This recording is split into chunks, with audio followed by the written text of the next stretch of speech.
Welcome to Horns Up. I'm Peter.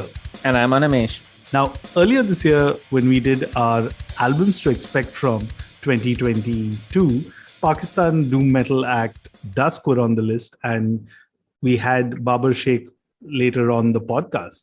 But what we had no idea was that there was going to be another Pakistan band that we'd be talking to soon after. So, a warm welcome to Shahab Khan and Afraz Mamoon, the guitarists of death metal act Azaab. Guys, introduce yourselves, please. Hey guys, thanks for having us. I am Shahab and I play guitar, and I wrote some lyrics and I produced the album as well. Hey guys, I'm Afraz. I play guitar as well. So I also wrote some lyrics, and I brought like some riffs and one song with me, and I did the solos for the album, besides the guest solos, of course. So are you guys in the same city? Are you guys in different cities? So funny story is at the moment we're in the same cities, but normally Afraz lives in Bristol. I live in Islamabad now. And right now Afraz is in Islamabad, but Afraz actually has COVID at the moment. So he is he is at his house and I'm at mine. Ooh, So we haven't least. met. Yeah, exactly. So we haven't met yet. So I think we haven't met yet. Almost a week now. About a week. Oh, now. well. You know, another fun fact is I haven't seen Afraz in 4 or 5 years. When I moved back from England. We were together at university. He was in a different university, but we were together in England for a very long time. And then I moved back a few years ago, and he has been there, and I haven't seen him for 4, maybe more years. So yeah. So this basically is what it's like to be in a band in 2022, right? Exactly. You don't need to really meet each other at all. Yeah. True, yeah. Okay. Absolutely. Since you guys are in Islamabad and this is completely off the cuff, I'm sure no interview about your debut album, Summoning the Cataclysm, would have asked you this question. But being an Indian, I have to ask, what's the situation on ground in Pakistan right now because of the new government regime, etc.? Do you guys feel any change? Does it really affect the on ground life, real life for you guys or for the common man? So no, not at the moment. At the moment, obviously, it's only been a few days. But so the effects of this government are we're probably going to feel them years on. I mean, even years after they've gone, because we don't really want this government. Nobody wants the government. Everybody hates the government. It's the first time I feel in the history of Pakistan that everybody's on the same page. The whole country. Usually people are divided, and they're like, some people are like, yeah, we want them. Other people are like, no, we want. This is the first time in history that I feel that everybody's on the same page. Wow. Everybody is saying the same thing. It's like, we don't want this government. So on ground, the only thing that's happening is people are actually coming out every weekend and they're protesting. Nice. So that eventually will lead to more metal and more rebellion and more angry music coming out, isn't it? You would think that, but it's the metal scene in Pakistan has been dead. I mean, by dead, I mean there's only a handful of bands that are doing it right now. 2, 3, maybe off the top of my head that I can think of or count or know who've put out an album in the last 4 or 5 years. So you would think that, and things have been much worse before. And this is one of the things I don't really understand about Pakistan. I was talking about this with somebody else a few years ago. I was like, man, all these bands in the West, I mean, they have nothing to complain about. What's it's what's with all this anger? Where's it coming from? It's countries like Pakistan. We should be making the most brutal and angriest music there is, because third world countries where you have all this oppression and all this inequality and all these other problems, social problems, we should be making the most angriest music possible. Yet we are, I'm quite ashamed of the music that comes out of Pakistan, to be honest. So yeah, I mean, you would think that would be the case, but I not see sure. When things are bad, you either use art to escape from the reality or you use art to spread some message. And the same can be said about India too, man. Yeah. We should be equally pissed off all the time, but hey, we need to live our daily lives, and so the machine of entertainment continues rolling. It's crazy that you say it, right? Because I still remember years ago similar to how I'm having a conversation with you guys, I remember coming across a band called Multinational Corporations, right? And I was like, what the fuck? Like, I had no idea who these guys were. And they were like pissed off as fuck. I mean, for the first time, I think I heard like Urdu lyrics in like a punk grindcore kind of environment, right? And it's kind of like what you said. It's been, I think, what, 8-10 years since they were around and they released a bunch of stuff. So that's heartening to know in a way. But I think I don't know, man, like the Southeast, the South Asian or whatever you want to, what do they call this? The Indian subcontinent. Right? I forgot what it's called. I mean, I don't know, like rock and heavy metal, it's clearly not the popular music of choice. But as someone who follows like the scene, right? The only country in which I still, every time when I say it, keep getting shocked is Nepal. I mean, the number of punk and hardcore releases that come out of Nepal is India and Pakistan combined. So I don't know, like in that small country, what's happening there, but more power to them, man. Every time I hear some of the music that comes out of there, I mean, we've had even like a Nepali band who actually, they're all Nepali based out of the US called Chepang on there, who probably released one of the most craziest grindcore I've heard in years, right? Wow. So for those listening, definitely check out them also. Definitely. But another country is, I think, but it's not part of the subcontinent, but it's an Asian country, is Indonesia. I mean, what is going on? The scene is wild there, man. What is going on there, man? What are they eating over there? But because there's just so many bands and there's like a million labels, and there's so many just bands and labels and all these, and they all play the most brutal death metal that you can think of. They play freaking slamming brutal death metal. Everybody, our drummer is actually the guy who recorded on this album, is Indonesian, and he was telling me that death metal is the most popular music genre in Indonesia. Wow. And I asked him, and I said, is it more popular than rap? And he goes, by far. And I just couldn't fathom, I couldn't believe how can death metal be more popular than rap, these days. That's interesting. I'm realizing I'm born in the wrong country. Yeah. No, wait, 1 second. I don't know, is Indonesia like socioeconomically much better off than the average Indian and the average Pakistani? No. I would say they are no. Okay, cool. Because like let's face it, man, it takes money and it takes a certain amount of investment to be able to play rock and play heavy metal. Yeah. Right? Definitely. Yeah. But those guys are doing it DIY, man. They do it. The guys that are doing it are just, they don't care. I mean, from what I've seen, is they don't care about the equipment that they have, or they'll just put up a show somewhere in a shed and there'll be like 200 kids just moshing. Yeah, you look at these videos and like, what's going on there, man? It's kids listen, like little children. There's little children that would never be allowed in England to go to like one of these shows, are freaking jumping from the walls. They're like jumping off the trees and stuff. You look at these videos and I was just watching, I was like, what's going on? Yeah, I've experienced a part of it in Malaysia, but not in Indonesia. I haven't been there, but the videos definitely tell a similar story. Yeah, but hang on. So anyways, I have to give a shout out. So anyone from Indonesia listening to this episode, hit us up. We want to know what's in your water. What's the secret sauce behind the metal scene there? Like, how do you all have so many brutal death metal bands? I just want to know how it started. What was the first, like, how did death metal come to Indonesia, and how did people listen to it and go like, yes, this is our music, we will adopt this as our primary expression or whatever. So I just want to know how, like, who brought death metal to Indonesia? Because how? Let us know. Like who's their suffocation? Because actually, sorry, last thing I want to add, a lot of the bands I've heard from Indonesia are like very influenced by the New York death metal scene, like all the suffocation, immolation, that kind of stuff, and especially that drumming. So we're definitely going to talk about drums.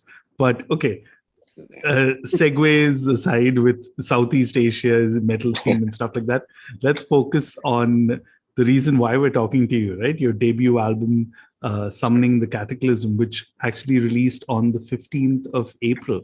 Now, take us back. Like you just told us a bit before we started recording about writing the album in 2020, right? What was your expectations from Summoning the Cataclysm, right? Has the reality met expectations? And what would you have done or wanted to do anything differently when you're looking back now?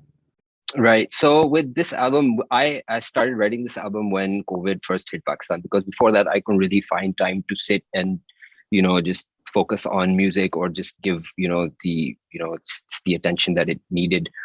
So in 2020, when everything was shut down in March, is when I found myself sitting with, the guitar, and I had a lot of time. So I started writing with no aim. I just had time, so I would give a song the time that it needed. You know what I mean? So I would wake up the next day, nothing to do. Okay, let's play for hours, nothing to do, nowhere to go, nothing, nobody to meet. So I just kept writing. A few months, I had, I think, 6-7 songs. And at that point, I was like, okay, you know what? These songs, I listened to them, and then I was like, okay, you know what? Maybe I should, maybe I should do an album. Let's do an album. And then I think at the end of the year, I called Afraz. I said, man, I'm doing this album. I wouldn't want anybody else to do the solos. I would definitely, because me and Afraz used to be in a band together a decade ago. So I've known Afraz a long time. Actually, we were in a couple of different projects. So I then reached out to Afraz, who I hadn't spoken to or met for many years. So I reached out to Afraz. I said, here's some music, listen to it, and then what do you think? Do you want to? And he said, yes, definitely. And then he will obviously tell you about his expectations. But going into it, I had zero expectations, because you're so used to like putting out a song, 2 guys going great, and then that's it. It's just, that's the end of that.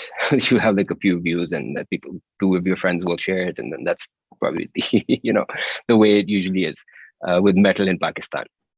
It's, people will talk about it for a week or whatever, and then. So I had no expectation. Literally, I had zero expectation. Me and Afraz were actually laughing about this yesterday, where we thought, a couple of people are just going to say, great. But then I had even lower expectations. I thought people are going to listen to this and people are going to say, that is crap. What? Because the thing is, I think right now, in the past maybe decade or so, nobody's put out a death metal album from Pakistan, right? So we are also, in a way, representing or flag bearers in a way, you know what I mean? So I also felt that pressure for a while, so you are releasing this album to the world, and then obviously Azaab is from Pakistan, because that's just how it is. Azaab isn't just Azaab, it is Azaab from Pakistan, right? So that's how it is presented as well. So I thought, people just will listen to it and they're going to be like, that is crap, that is shit. The solos are great, but the drumming is great, but the riffs are shit. It's crap songwriting, and this is what we expect from like Pakistan or whatever. So I think, and then all of this started happening, and the music came out, and people started liking it. And my friends, I'd show it to my friends. I was like, guys, come listen to this music, and my friends would be like, yeah, yes, great. I was like, no, you're my friends. I don't, no. So I need somebody else to tell me that this is good or bad. I need an outside perspective. And then I think the first time I thought maybe we have something on our hands is when we started sending out the demos. And then all of a sudden, all these labels started. So all these underground labels started, emailing us, and they're like, we want to release it. We want to release it. We will release it. I was like, what's going on? Okay. What's going on? I was a bit suspicious, like, what's happening? Okay. So I was like, people were like, okay, we'll release it. We'll do cassette, we'll do t-shirt, we'll do this. And I was like, okay.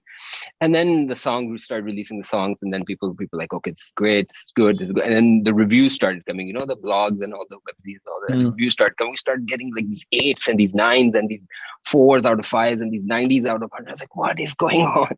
So I think at that point, I accepted the fact that, okay, this is decent music.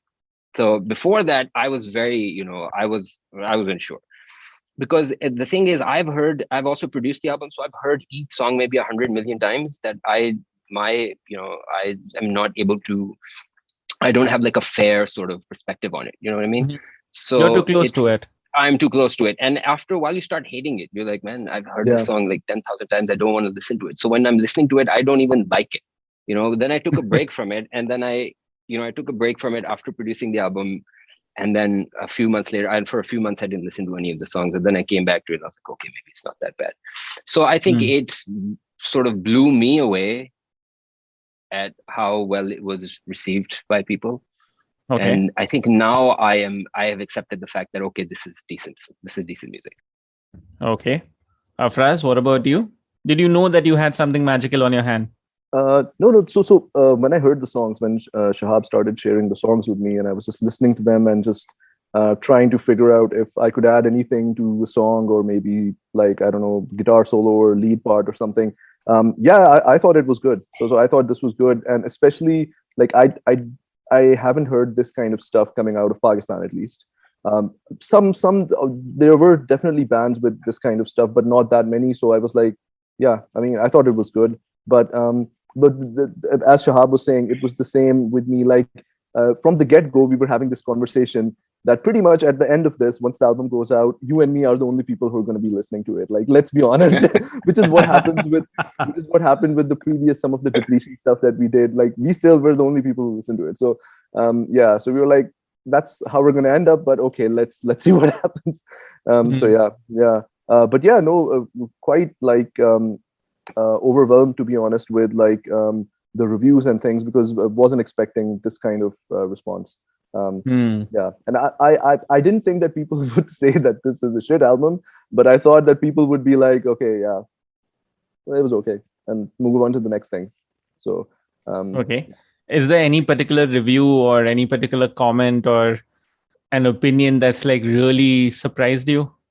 I think so. So I think the biggest thing and this, I was talking to Shahab about this as well, I think yesterday or day before, like the Banger TV shout out that we got, that I think was huge, because when that happened, I was like, wow, because we all subscribe to it and we frequently like watch it to check out new bands and reviews and things like that. So being on there, featured on there, even though it was just a very small sort of snippet, that was like, wow, okay.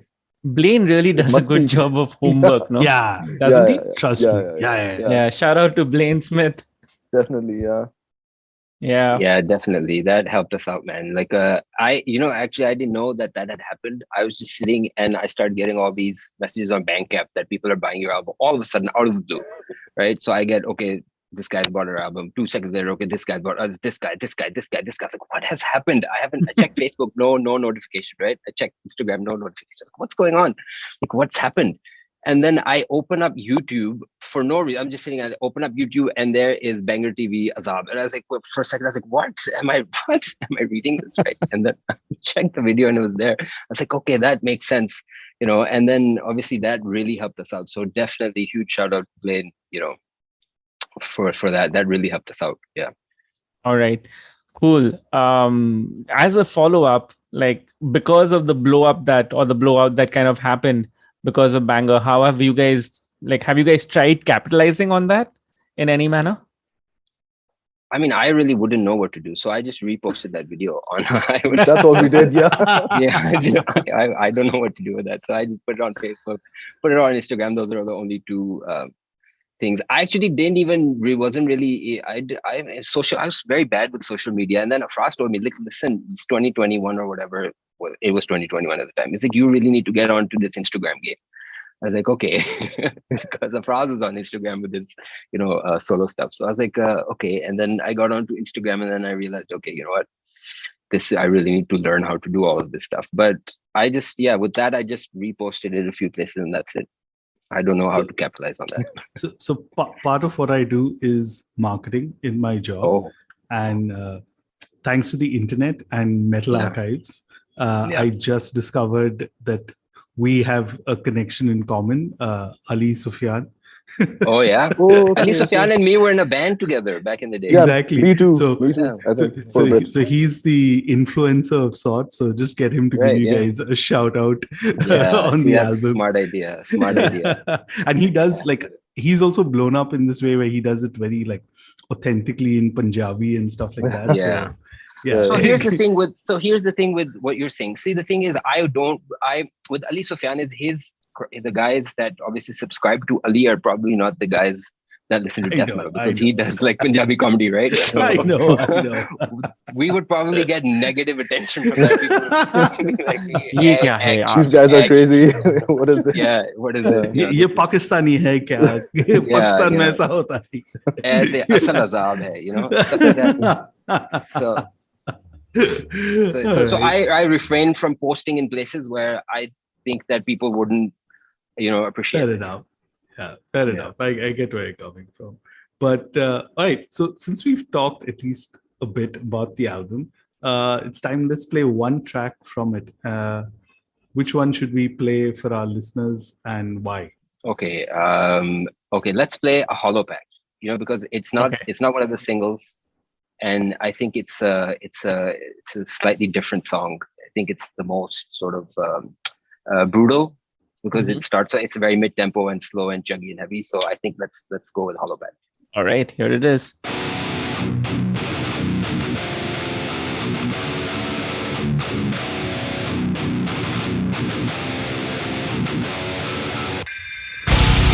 Dead birds, they flock to me. All of man, enticing grain. Of the sick is just to feel another life, a different scale. The sick, the needles untold. Orphan bastard is a cold. Desperate, withering, dirty soul. Take my heart, obey you.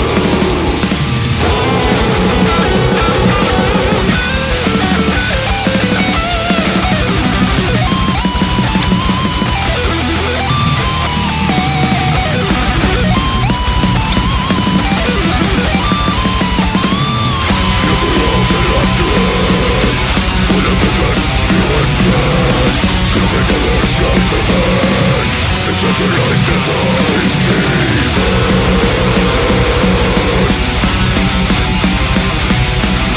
It's such a life that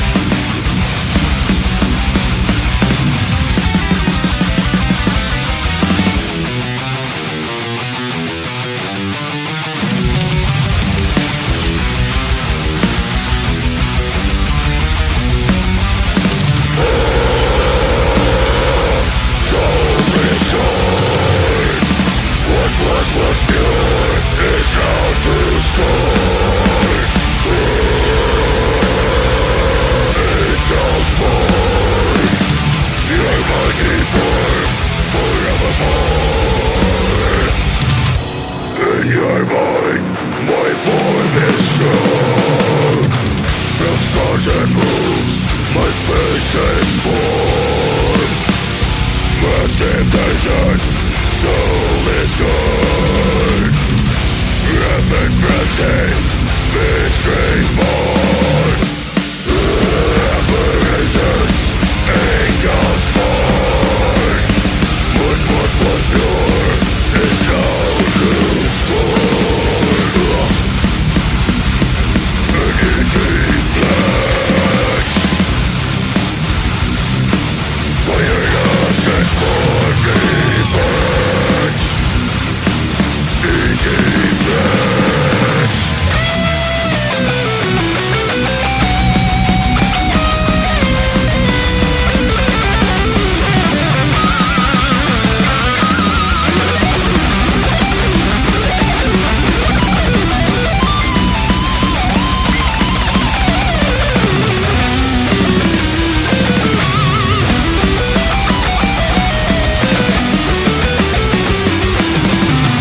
All right, we're chatting with the boys from Azaab, and let's talk a little bit more about the album. Right now, as I understand it, the album's recorded across 3 studios, actually across 3 countries, right? Almost. Correct. How do you bring 3 different recording studios together? Like, what were the initial references that were shared across the studios, across musicians, etc., for how you guys wanted the album to sound? Was there a particular death metal sound that you guys were chasing? So when we started working on the songs, when Shahab initially started sharing the songs with me, they were pretty well thought out already, and the structure and everything was already there. So there was like the direction was very clear as to what we were trying to do. So I think after that, it became very easy for all of us to sort of add our own bits and then review together whether they sound good or not, and sort of add things on top. Sorry, Shahab, go on. Yeah, that's what I was going to say. So I never sent anybody any reference. So I never sent our drummer Aditya. I never sent him any references. The only thing I sent him was obviously my program drums, which weren't that great. They were just beats as a reference. Other than that, I'd never sent him any, I never named any bands, or I never named any drummers that I wanted him to play like or whatever. Okay. I never asked Afraz to sound like anybody or play like anybody. And I think this is the thing that I sort of try to do myself, is not to sound like anybody. And even though I'm a huge fan of Decapited's rhythm tone from their old albums, and I'm a huge fan of certain amplifiers in their sound, but I was trying to stay away from all of that. I was trying to sound unique, everybody tries to sound unique, but I was trying but I was trying to genuinely, this was something I was going for actively. I was trying to find a tone, find the style of production that, find that final sound that wasn't your typical death metal or technical death metal or brutal death metal, or any that didn't sort of fit into any sort of genre. And even the songs, I think they're so different from each other that it's very hard to stick us into, to say this is technical or this is brutal or this is melodic or whatever. So that also reflects in the production. So I didn't want to sound like anybody. As cliche as that might sound, I was actually going for that actively and trying to. So the guitars sound very different from your average death metal. They're very actually bright and in your face, and they have a bite to them, as opposed to the death metal guitars that sound very dark and heavy with the low end. And so I was trying to stay away from that. Our guitars actually sound more like Chuck's guitars, which were recorded with a solid state amp, and they're very bright, but they're low tuned and they're 7-string, so they it's different. So also the recording studios I recorded my home studio. Afraz does it at his studio, and then Aditya recorded at one of the top studios in Indonesia. So I got all the files together and I mixed them, and the drums sounded very good off the bat, like out of the box. As soon as I started playing them, raw drums sounded huge. And I was like, okay, this is half my work done for me. I don't even have to do anything. So the drums that you hear there's very little processing going on in the drums. There's very little that I had to do in terms of mixing the drums. They sounded fantastic. I was when I first heard them, I said, okay, this is great. I don't have to. I think the engineer that sent me the drums might have even edited them a little bit, or maybe Aditya is just a very good drummer, because everything was on the grid. Even at those tempos where some songs are 230 and there's 16 notes, everything was on the grid. So that was great. Yeah, it's impeccably tight. Definitely. Yeah. One of the other things or one of the other aspects that I felt truly makes the album stand out from just the huge pile of death metal that's being released every day these days is the fact that you guys use synths, and the fact that it doesn't sound like shit. Yeah. Talk us through the challenge of incorporating synths into death metal, because it can be tough. So we actually use synths only in a few parts where we thought that this space needs something else, a little bit extra, that we cannot create with guitars or bass or vocals, So in those spaces, Afraz actually, I think Afraz did most of the synth work. I think on the intro is all his, so he did the synth work on that, and then I added some synths to the When Worlds Collide song, track number 5. That part, even Afraz pointed out. He said, "Listen, the chorus sounds like it needs something else, because you go from a very low, we were playing on the 7th string, so the heaviest string, to like a very sort of high part where the chorus is on like one of the higher strings." So he's like, there's need for something that carries the low end, so there's that space that requires something. I said, okay, listen, let me see what I can do with this. And then I think it's the first thing I came up with. And then he did the intro synth, so he can talk about that a little bit. So the intro went. So after we had like I think 8 songs all done, we were just thinking of whether it would be good to have like an album intro or something. And then Shahab was like, "Yeah, if you can come up with something, then let's go for it." So that's how that was born. It was just like a small piece starting from like acoustic guitar, leading up into sort of a heavier thing that would eventually lead into the first song, which was Carbon Plague. So so I thought, so the initial, after we had like the initial melody sort of in place, that like high speed tremolo riff at that, like, which is sort of the main section of the intro. We just decided to add some synths on top to make it more sort of orchestral almost, and have sort of like a more darker sort of feel. But it also has there are multiple layers of like synth in there, so which harmonize with each other, and then there's a lot of stuff going on. But yeah, I enjoy that sort of those sort of intros, so I thought that would be cool to have. And then I shared it with Shahab, and he was like, "Yeah, sounds good." So that's how that happened. And yeah, we didn't want it to be too long, and we wanted it to just lead into the first song. So yeah. Okay, so I have to ask, right? Because you spoke a bit about Aditya, who's your drummer and the studio drummer for it, but he's not the only guest on the album of sorts, right? You've got a couple of guitar solos, and you've got Bobby Cobell and Phil Togas in there. So tell us about that. I mean, how did their contributions become part of the album? When we were, after we had, I think, most of the songs almost done, this was, I think, mid 2021, we got to a point where Shahab was sort of saying that it would be good to have some like guest solos, some people, some well-known sort of people come over and contribute some solos. And then we were all like, yeah, that would be great. And then we just started thinking and just discussing amongst ourselves. So every day Shahab would send me like a bunch of names, that this person, I would send him a bunch of names that let's speak to this person. And then obviously there were a lot of factors involved in like who we get on to play something on the album.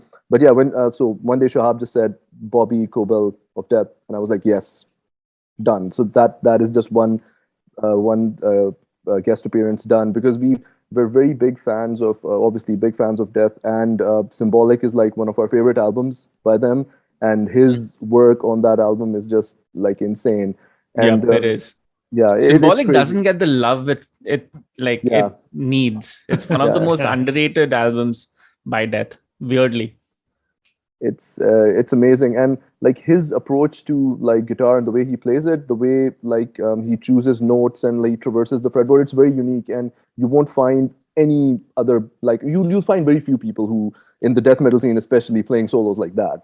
So yeah, that's how that happened. And it was similar with Phil, that one day we were just talking about, and we were talking about the first Fragment album as well. And I think we just said that, yeah, how about Phil? And then we were like, yeah, let's go with that. And then that's how that happened.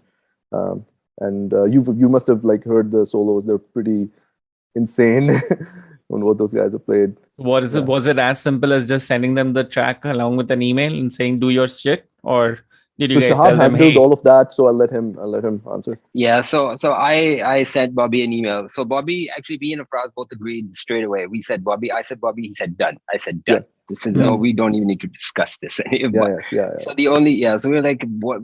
Then it was like, we were like, what if? Why would he do it? I mean, why would Bobby want to do this? Why would he want to play over our crappy songs? So then I sent him an email. I said, listen, I didn't send him the song. I said, listen, would you be up for doing this? And he was very cool. He said, yeah, send me the music. And this is what everybody says, send me the music first. So I said, definitely. So I sent him the song, and he had some, nice stuff to say about the song. He said, is this your music? I said, yes. And he said, okay, give me a couple of weeks and I'll see what I can come with. And then he gave me like a list of things. Like he was like, if you don't like the solo, then I will redo it. And then, but you only get like 3-4 redos, or I'm like, yeah, like it's never going to get to the point where you're going to send us a solo. We're going to say no, Bobby. Bullshit, So I was being professional. I was like, yeah, that sounds great, man. Just So this is the first solo that he sent us. This is the first draft. Yeah. And we heard it, and we were like, Just I was done. like, yes, done. This is it. So same thing happened with Phil. I emailed Phil. I said, would you want to do this? And I used Bobby as leverage as well with him. I was like, listen, Bobby from Death is just name dropping cash. By the way, Bobby is also doing a guest solo, so you might want to check us out. So he was like, yeah, he was very cool about it. He was like, yeah, definitely. So send me your song. And I sent him the song and the bit. And then he was asking me, he's like, what sort of solo do you want me to play? Like, do you want me to play like a certain this or a certain? I was like, bro, who am I? What? Why are you asking me? Just do your thing, man. Just do it. And then this is the first draft as well from him. Wow. So we never asked anybody to change anything, So these are the first solos they sent us. Yeah. All right. You spoke about this while we were talking, right? About how each song is so unique as such, but somehow it all manages to still flow together as an album from start to end. Did you guys pay any attention largely to sequencing? Which song should follow the other, etc., etc.? Well, it's great that you say that, because at the very end we were like, okay, so how do we, this is also a thing, at the end we're like, oh, Yeah. we didn't even know about this, Hassan was actually telling us, he's like, listen, the songs need to like tell a story, and I was like, oh, okay, I was just gonna throw them out there, like whatever, like 1, 2, 3, 4. So and then I spoke to Afraz and said, listen, okay, this is something that we need to now think about, how are we going to place the songs? And yes, then we actually gave it some thought, and we're like, okay, after the intro we need to go straight into something, and then we need to like, with the song with Bobby solo, we need to sort of that, and Preachers, we need to sort of put it somewhere in the middle between the the faster songs. And then so I don't remember exactly what we discussed, but yes, there was discussion over this, and there was some thought put into this, and we're pretty happy with the sequence now. Cool. You've got a decapitated cover on the album, The Empty Throne. Why choose that particular song? And was there any other song that was up for contention? With that particular song, no, I think we're huge, just me and Afraz personally, huge Decapitated fans. Decapitated is one of my, I think, top 5 favorite death metal bands. I think it's probably number 2, to be honest. So what's number Death, 1? I think Death and then Decapitated. Fuck, awesome. Yeah. So it wasn't even, so it was just, which song do we do? We did a little video before the album. We did, which song did we do, Afraz? The video we did with the Decapitated cover? The Fury. So we did a cover of The Fury. We did a video cover before the album. And before Afraz joined the band, we used to play some local shows, and we used to do Spears of Madness live as well. So I've always done Decapitated in whatever capacity. So I was obviously going to do Decapitated again for the album. I talked to Afraz, he said yes, obviously, because it's Decapitated and we both love Decapitated. So The Empty Throne is one of their slower songs. Mm-hmm. It's between songs where we need something slow. All the songs are very like quick, up tempo, so we needed something to really slow everything down and doesn't sound like the rest of the songs on the album. Yeah, it also does a great job of building up some anticipation and basically like cleansing your palate for what is an absolute beast of a track that follows it, Bloodborne. Right. So we need that's exactly what we need. And that's exactly why it's placed where it is because usually people put the cover song as the last song. Yeah. Last song and just say bonus track. And so we intentionally placed it where it is to break sort of the monotony of our songs and sort of, like you said, the palate cleanser for Bloodborne, which is what we think is our, album closer. So we think it's one of our stronger songs.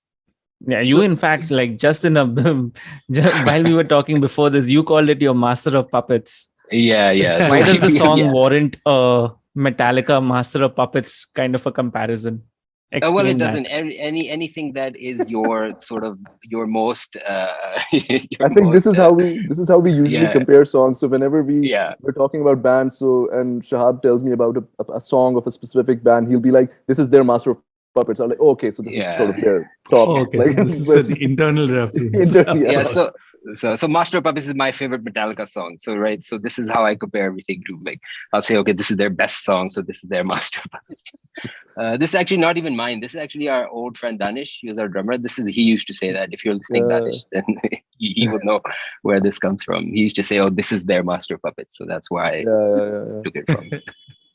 So considering all the attention that the album is getting, what's the chances that Vogue from Decapitated is going to like chance upon this song? Oh, there's Bog actually knows about this. Bog actually he heard the other cover we did, because there's a group called Decapitated Worldwide. Okay. And I didn't know about this group, so our singer posted that video there, and then Bog commented on it, and then we posted our track list on there before the album came. Before the album came out, and he also, I think, commented on that. So he knows that this is coming. I haven't posted the album there yet, but this actually reminds me I should. And he usually does check out stuff on there. So, so he knows. Like in the middle of Machine Head rehearsals, he'll be like, "Oh, there's a band that from Pakistan covering my song. Take that, huh? Take that, Rob Flynn." Maybe when he's like really angry about the whatever he's not doing or not being allowed to do on Machine Head, he's like, fuck. Is there a band in Pakistan covering your song? No, mine. Covering my song. Hopefully he makes another Decapitated album which sounds like the old stuff. Hopefully he does that. If he listens to our music and does that, then that's it, man. We have achieved something. That'd be great. We would just hang up our guitars and be like, okay, we've achieved something more than we could have with making albums. All right. But with all that music talk, it's time for another song from the album. And if I can impose, since we've talked so much about Bloodborne, why not we play Bloodborne, which you describe as your Master of Puppets? Definitely, go for it. But before you go on, tell us the story about the song. I want all our listeners to actually hear it. Right. So Bloodborne was actually not part of the album. There was another song, and then I was talking to Afraz, and I was like, "Listen, man, I don't feel this song. I don't like it." He goes, "No. This is a great song. It's got great riffs." I was like, "No. I'm not feeling it. I'm just gonna take it." So I said, I did at that point. I didn't take it out. I said, "Listen, let me come up with something." And this is literally a few months before we were supposed to hand in the album, hand over the songs to the labels, right? So I was like, let me come up with something. And if I can come up with something better than this song, then we'll obviously go with the new song and replace it. Not leave it in there and add another song, just replace it. Because I wanted to replace it real bad. And then I think I just started writing, and Bloodborne was born and finished within the week. It was just one of those songs that just started working on. And some songs take like months, even more than months. Sometimes I'll come up with the riff, and then I don't know where to go from there. And I'll just leave it, I'll revisit it, and that just keeps happening, just over and over again. I'll get stuck somewhere. But with this song, it just I was playing it, and just the next bit and the next bit and the next bit, it just seemed to flow very naturally for me. And then I sent it to Afraz, and he added his riffs in. I think he added, he added the solo, obviously, and the backing riff to the solo, and then also a middle bit, which is the slower, heavier bit that you will hear now, which really ties in, the last bit of the song to the first bit, and that middle bit that is very heavy and juggy and stuff. So he added his bit to it, and then Bloodborne was finished, I think, within a couple of weeks with the solo and everything else. Yeah. Cool. So here it is. Here is Bloodborne.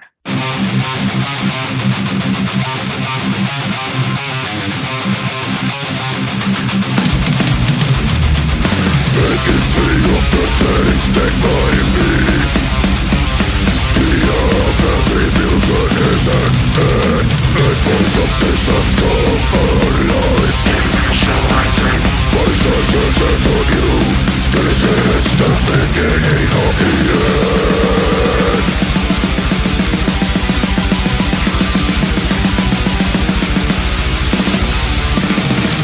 Unity for either. In power, loyalty matter. Prepare your time and piercing. Program to decimate. As predicted by the ancients. Before the age of corruption ends. Savior of the voiceless. Blessing of the light we rise. From the ashes of a forgotten orphan land. Born into conflict. Forged by the flames I am. The bulwark of faith. The eye of the sword. I am the Black Moon.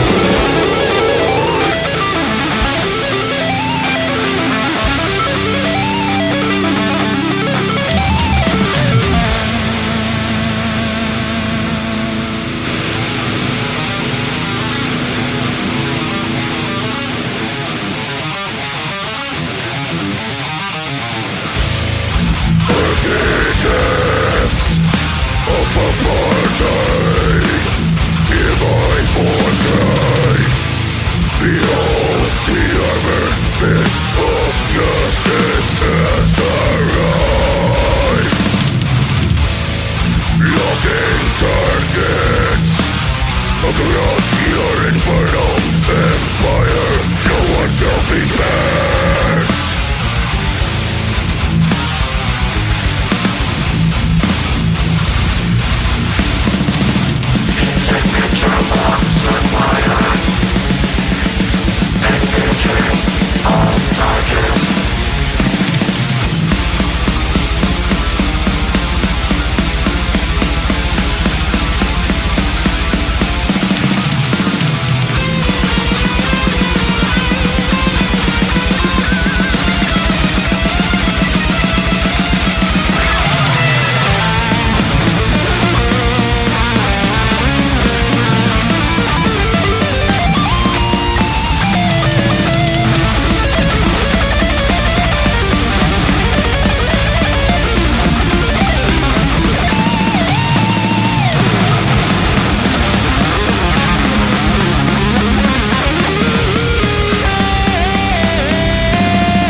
This is the beginning of the end.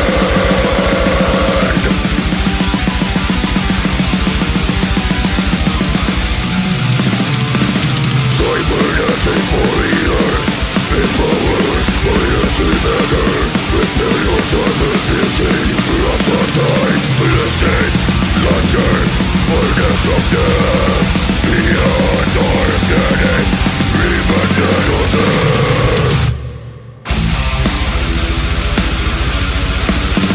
Into conflict. Forged by the flames I am. The bulwark of faith. The eye of the sword I am. The Black Moon.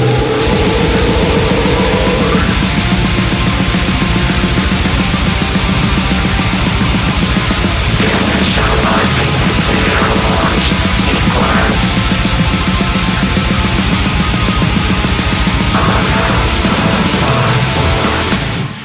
Let's continue that conversation. Now, from the little I know, Azaab loosely translates to punishment, right? Yeah, I think it's just it's one of those words where we use it every day, like ye kya azaab hai, ye kis azaab mein phas gaye, so it's we use it so so many. So is it like what level of annoyance? It's like calamity. It's actually like it's a calamity. Wow. Yeah. Okay. Yeah. So how and why did you choose to name the band Azaab?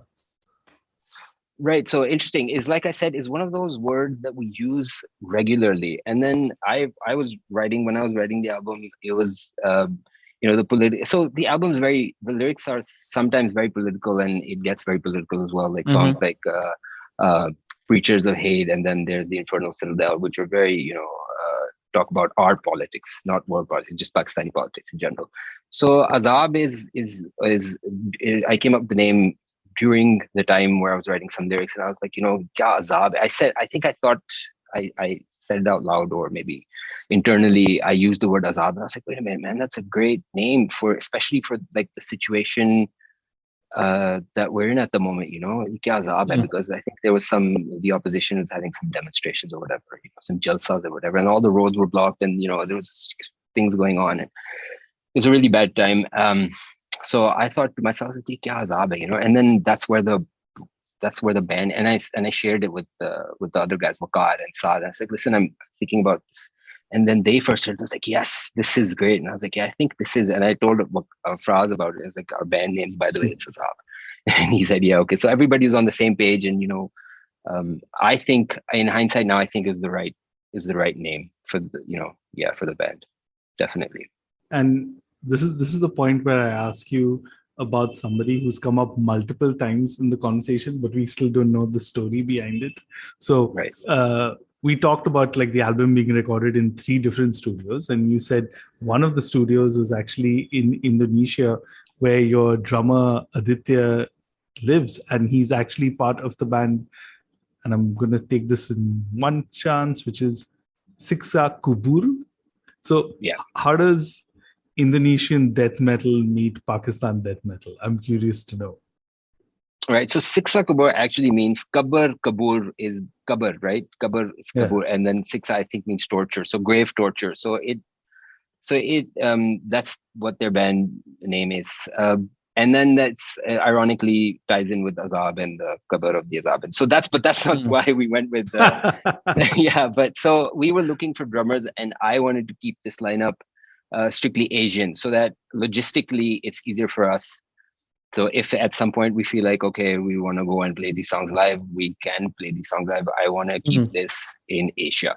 So fun fact, I actually spoke to an Indian drummer that you guys might know, is the guy from Gutslit. Then Aaron, right? And then Hassan, actually, the guy we know exactly. So Hassan, the guy we all know, I think gave me his number, and I spoke to him. Spoke to Aditya. I think I didn't speak to too many guys. I think there was only 3 or 4 guys. I spoke to Roman Galan from I think Europe. This is before I decided to keep it strictly. So I think in Asia I spoke to 2 or 3 Indonesian drummers, and then Aaron from Gutslit. And I think 4 out of 5 drummers were up for it. But then at this point, I really had to narrow it down and, go with one guy. And I think purely based on style of play, I went with Aditya, and just because he was very cool to communicate with, and he was eager to do it as well. And, I think he genuinely liked the music as well out of everybody else. He was just messaging me. He was like, yeah, okay, when do you want me to do it? Okay, I'm listening to the music. I'm learning the music. I think he was the most eager to do it as well. So just his enthusiasm and then his style of play, I think in hindsight now, I think this is the best decision that we could have ever made is go with Aditya, because I absolutely love the drums on the album. They're so well recorded, and just the composition is so good. It just goes so well with the album. Like I said, this is probably one of the best decisions that we've made with this album. Well, we started off by talking about the scene. So let's wrap up by talking about the scene again. One of the really cool things that I noticed about your socials is that you guys make sure to post content about other bands on your social as well. Absolutely. Is this kind of an attempt to build or keep the scene alive as such? And why really do you feel the need to do this? Yeah, I think I've always, so there was a little, whatever scene there was, in Islamabad, I actually was a huge part of that scene in the late 2000s, right? So I would put up shows. I think the only ever metal exclusive show in Islamabad was one that I, actually went to great lengths to put up, got like the NOCs and met with the police stations and whatever. I've always tried to do this to build a metal community in Pakistan and Islamabad and, everywhere else, just to bring people together, because there's one group who has like, a few followers on Facebook or whatever, and just that's it. That's the only people who listen to their music. And then there's another group in a different city who has their following. So why not bring it all together and, try and sort of build it up. So every time I hear something from Pakistan, which is good, I definitely want to promote it as best as I can. And the only way I can is unfortunately just to post it on Facebook these days. So every time I find something, I I definitely make sure I post it. And just the other day, somebody messaged me from Pakistan. It's like, we are from Lahore and we're a metal band. So I just checked them out, and I will definitely post them on our socials. And I hope it helps in some way. And that's great to hear, right? Because like what we've realized, and I think India in a way is a very similar situation post the pandemic, right? Where there are very few bands, and what's the point of having a competition of sorts, right? Oh man, when there are very few left. And I recently discovered, sorry to cut you off, I recently discovered this band from India, and they're called Moral Collapse. And bro, I was blown away by that. And Afraz knows, I keep posting it in the WhatsApp group, our WhatsApp group. I said, bro, check these guys, check this out. And that is just, wow. That's actually one of my favorite albums now from this year. That whole album and the use of the different instruments in there. And then obviously the drummer from Obscura, Hans Grossman. And that is just a great album, man. I love that album. That's it's become one of my favorite albums. I honestly listen to it almost every day, something from there. Well, if you want to know more about that album and its story, you should check out episode 124 of Azaab, because we had Arun Natarajan talk about his project, Moral Collapse. Right. Oh, that's great. Nice. Yeah. Awesome. And definitely, and that's the thing, right? You have such acts and there are far and few. So it's great that you guys kind of doing that. But since you mentioned, I have to ask this question, even though Animesh said it's one of our last questions, is that you talked about like very strategically putting an all Asian lineup, right? And I have to be honest, and I know you both are going to cringe, but I love the latest edition of Coke Studio because it's just so different to anything I normally listen to, right? And what is crazy is all of this is being performed live, and like all these bands are kind of going out live and stuff. And I was just like, how is it possible that like Pakistan is more live gigs happening than I can see it, especially with such acts, right? So is like live something that you're considering? I mean, considering your background also, Shahab, that you did. Absolutely. We actually, we started off. So when we were like in our teens, we started off as live bands because we didn't have any original music. So we would just learn covers and we just wanted to play it live. So live was everything, we just wanted to play it in front of the audience, and, we wanted to build that scene, so we didn't have any songs. At least when I first started, we were just covering whatever we could find from Black Sabbath, We even used to, when we were in a band together, we did some Death covers and stuff. So we were just doing covers and we never really had any. So live, yes, definitely a huge part. But logistically nowadays with Afraz living somewhere else, Aditya somewhere else, us living somewhere else, this is something that we all talk about all the time. And we really want to do something. But we just don't know when and how and where, because the COVID situation is very different from country to country. So I was speaking to our Indonesian label.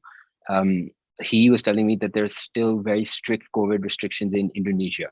So you cannot get an NOC or, permission from the government to play live music. So it's very, and in Pakistan, it's like there is no COVID. There never was. Walking around. Yeah. So it's very different from country to country. So and then logistically, obviously we live.